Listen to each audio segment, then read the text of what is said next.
Right guys, so for today, we've got a bit of pressing strength to go through. The focus of today and going forward for this type of stuff is going to obviously help, well obviously or not obviously, will help with handstands, alright? So idea of the strict press today is for it to be relatively heavy. Okay, so if depending on what kit you've got, you may need to improvise, add things on, things like bands we can do.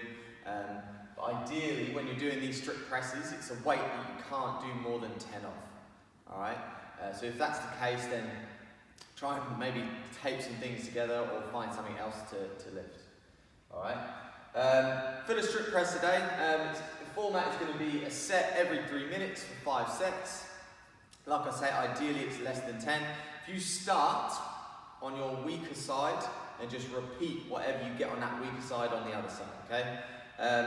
Big thing with this is we're looking for control of the movement, right? So we want stop at the bottom and then a slight pause at the top, okay? So say if you've got a kettlebell, it'll be from here, so your fist needs to be under your chin, drive up overhead, little pause before coming back down, right?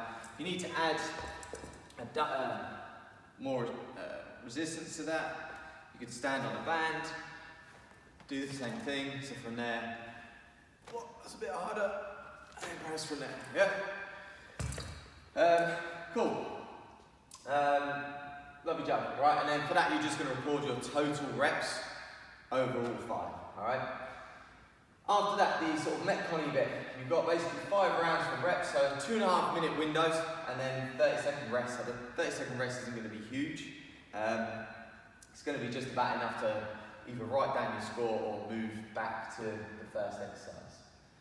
The 10 uneven press up pull through things.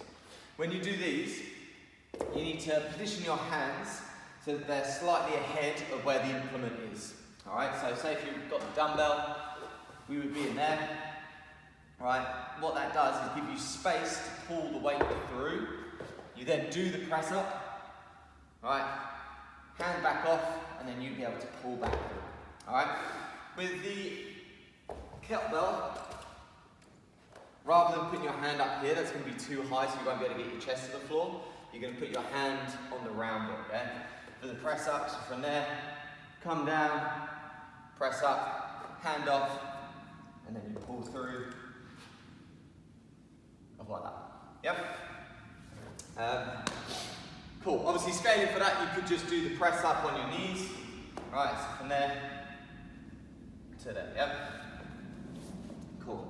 And also, if you needed to, maybe scale it further. Possibly, what you could do is put something in the middle so that your chest doesn't have to go quite so low, and that should be all right. Okay. Big thing with that is just we don't want any press ups where you're doing this, right? That's not a healthy pressing position. The chest should always come over your hands, so you're pushing here, not here. This is no good. All right. So you're going to do 10 of those. Then the walkouts or wall walks. Try and keep the legs as rigid as you can. As you'll see, my hamstrings are quite tight, so that's probably about as far as I can get without having to bend. Right, and you're basically going to walk out. Right, from there, keep your abs tight, and then walk back. If you're doing it, a wall walk onto the wall. Right, so starting flat, walk all the way as far as you are comfortable.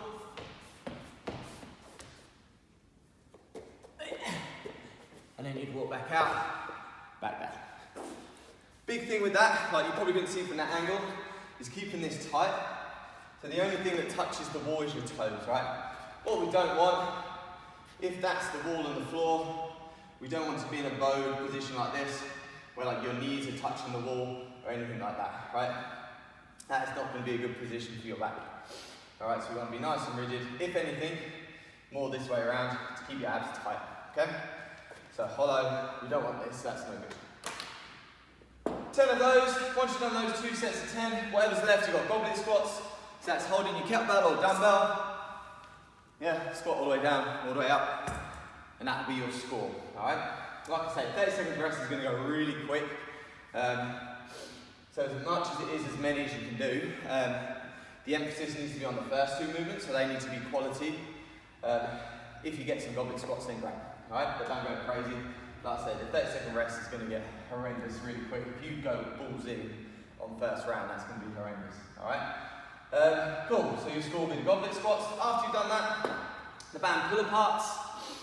This is going to be with your hands up, right? And you basically from that position, so you need some tension, right? You're going to pull until it touches your chest, and then back here, right? Make sure there's tension from this position. It's going to be 3 sets, as many as you can. Make sure your shoulders stay down. We don't want to be shrugging up at all, right? That's not, again, ideal. All right? So, that's your stuff. Quick warm up for it. Prone swimmers. That's where you lay on your front, back to your hands here. Lift your hands up, all the way around. Try and keep your hands as high as possible, all the way up, front to back. Pairing that together with the behind the neck, so band in half, on your thumbs, behind your neck. Keep tension on the band, and you're going to press up and down. Yep. Cool. Enjoy.